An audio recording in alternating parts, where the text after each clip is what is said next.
Hello everyone. Hello my dear students. Today we're going to discuss about the natural disaster. Let's take a look on it. Okay, so number one is flood. When fast rising of water in area has been observed go to higher ground, that is flood.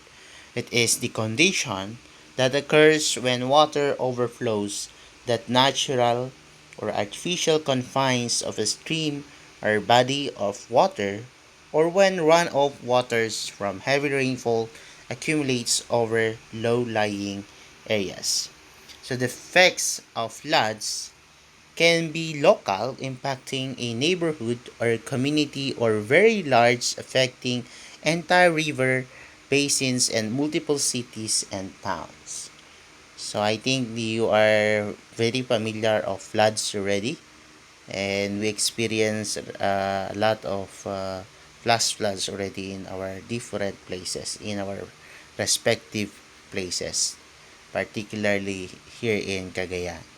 So flash floods have a dangerous wall or roaring water that carries mud, rocks, and other debris that can sweep away most things in its path. Flooding overland occurs outside a defined river stream. Flooding can also occur when a dam breaks, producing effects similar to flash floods. So there are many times already that we experience flash floods in our place, particularly when there is a typhoon or heavy rain in our place.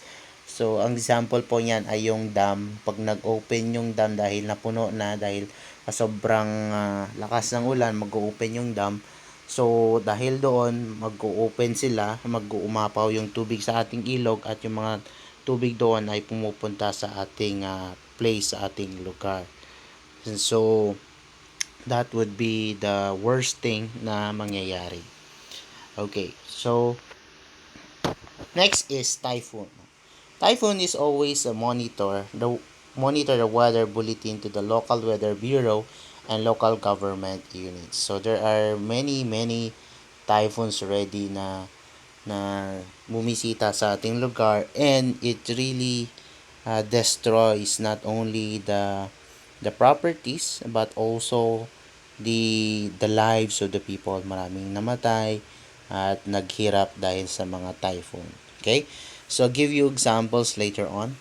Okay, number 3 is tsunami. When there is a fast decrease in the seawater level, usually the tsunami occurs, and even after an earthquake. So um, according to the National Calamities and Disaster Preparedness Plan, August 24, 1988, is a series of traveling oceans waves of length and period usually caused by a seismic disturbances in the ocean floor. Okay, so I'll be showing you the samples later on, a video which is taken by the National Geographic. So I'll give you examples later on. Okay, number 4 is storm surge.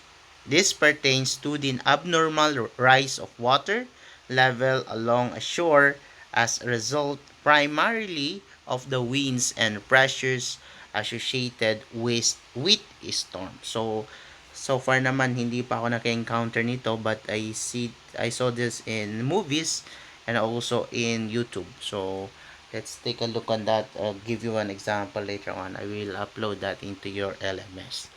Okay, and number 5, earthquake. So several times na natin to na-experience earthquake. Now, one of the most frightening and destructive phenomena of nature is a severe earthquake. Most earthquakes are due to the movement of large slabs of rock called tectonic plates. These plates may be bent or stretched when the plates slide or move against each other. Sooner or later, the plates break and shift. The stored energy is released in the form of waves when the break happens, which will feel as earthquake. Earthquake is a sudden slipping or movement of a portion of the Earth's crust, accompanied and followed by series of vibrations. If this occurs, cover your head with hard objects like books, chairs, and others, and leave the building immediately. So I think we had already experienced earthquake drilling. So you must be familiar with this. Okay. So what are the scale, no? Earthquake intensity scale. So intensity 1 is scarcely perceptible. Okay? The number 1 is under favorable circumstances, people can feel it. O nafe-feel nila. Balanced delicate objects are disturbed slightly, and still water in containers oscillates noticeably. Okay? So intensity 2 is slightly felt. Ayan, may mga konting nahulog na. It is felt by few individuals at rest indoors. Objects which are hanging swing slightly. Ayan. And still water in containers oscillates noticeably. Okay? So intensity 3, weak. Ayan. Many people indoors, especially in upper floors of building, felt it. Vibration is felt like the passing of a light struck. Some people feel dizzy, medyo nahihilo na tayo, and nauseated. Okay? So, objects which are hanging swing moderately. Ayan, nagsising na yung mga objects. And number 3 is still water in containers oscillates moderately. And intensity 4, moderately strong. People indoors and some who are outdoors generally felt it. People who are sleeping lightly are awakened. Ayan, nagigising na yung tutulog, no? Vibration is felt like the passing of a heavy truck. Ayan. It's parang dumadagundong na, no? And number 2 is objects which are hanging swing considerably. Dinner plates, glasses, windows, and doors rattles. Floors and walls of wood, frame building creak. Yan. Can you imagine this, no? Nagka-crack na. And then 3, parked cars may rock slightly. 4, water in containers oscillates strongly. Ayan. And number 5 is rumbling sound may sometimes be here. Intensity 5, strong. Most people indoors and outdoors generally feel it. Many people sleeping are awakened, frightened, and some run outdoors. Of course, no? You can feel strong, shaking, and rocking throughout the building. Number 2, objects which are hanging swing violently. Some dining utensils are clattering and clinking. Hands are broken. Small, light, and unstable objects may fall or overturn. Number 3, leaves and twigs of trees are shaking noticeably. Imagine this. And number 4 is open containers filled with liquid spill. Vehicles rock noticeably. So, nabubuwas na yung tubig sa container. Intensity 6, or what we call very strong. Many people are frightened and run outdoors.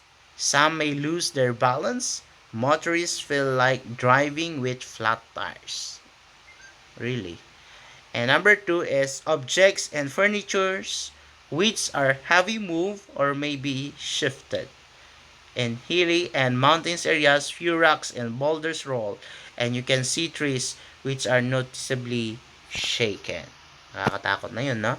And intensity 7, destructive. Most people are frightened and run outdoors. People find it difficult to stand in upper floors. Ayan.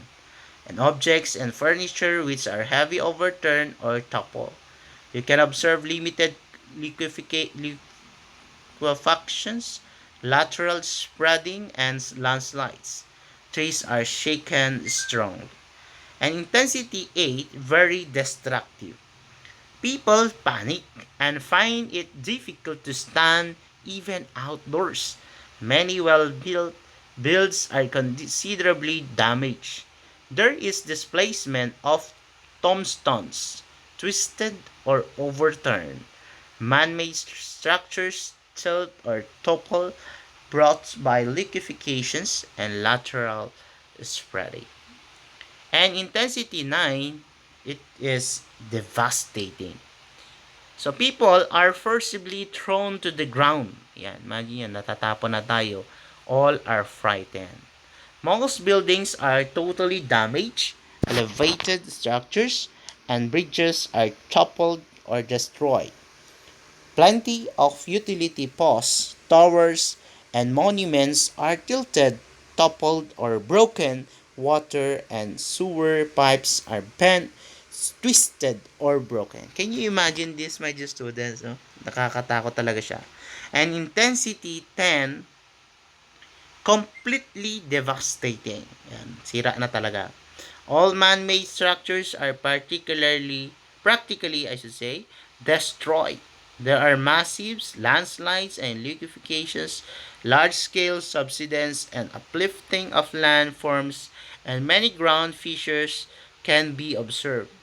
There are changes in river courses and destructive seas in large lakes. There are many trees that are toppled, broken, or uprooted.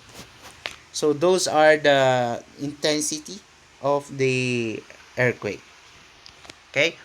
So number 1, aftershock.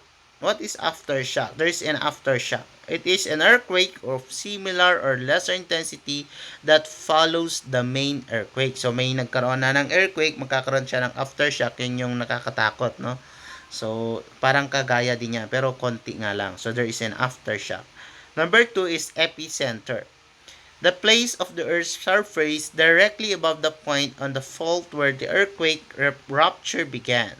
It expands along the fault during the earthquake, and fault slippage begins and it can extend hundreds of miles before stopping. Intensity. So these are the things that you should consider particularly on the earthquake. Okay? Intensity, the strength of earthquake based on the effects a person's experience during an earthquake and on the damage it caused. Why is it that this is very important to know, no? The intensity, bakit alamin natin? Siyempre alam natin kung kailan tayo alam natin kung ano yung gagawin natin. Okay. Number 4 is magnitude. A magnitude of 7.0 on the Richter scale indicates extremely strong earthquake. Each whole number on the scale represents an increase of about 30 times more energy released than the previous whole number presented. An earthquake, therefore, measuring 6.0 is about 30 times more than powerful than one measuring 5.0. What about seismic waves? These are vibrations that are travel outward from the earthquake fault at speed several times per second. And seismograph is a recording instrument used by the scientists to determine the strength and locations of earthquakes. So this is the apparatus, guys, to record the strength and locations of the earthquake. So yan yung ginagamit ng mga scientists. It is equipped with sensors called seismometers that can be detect ground motions caused by seismic waves. So yan guys, ito, seismometers. And seismogram is the record of the wave printed of paper film, and recording tape is stored and displayed by computers. Okay? And number 6 is the volcanic eruptions. Keep updated with reports or to the advice of the volcanologists. If you are living near a volcano, out of 220 volcanoes in the archipelago, 22 are classified as active. The most active volcanoes in the Philippines are Bulusan, Mayon, Canlaon, and Taal. And the most recent major eruptions in the country in the Mount Pinatubo eruption in June 1991. And there is still recent, the last time around, no? PhilVox, hindi ko nailagay dito. PhilVox forecast of the event save at least 5,000 lives and US 250 million worth of property infrastructure. You should prepare first aid kit, flashlight, radio with batteries, matches, candles, ready to eat food, and extra clothes wrapped in plastic bags before the occurrence of natural calamities. So those are the things that you should do.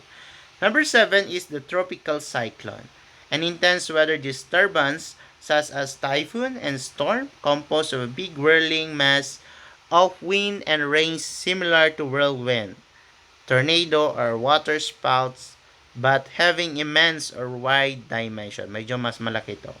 And number 8 is the radioactive fallout, are dust particles of earth and debris together with radioactive materials that cling to them carried by wind for many kilometers and falling it back to earth.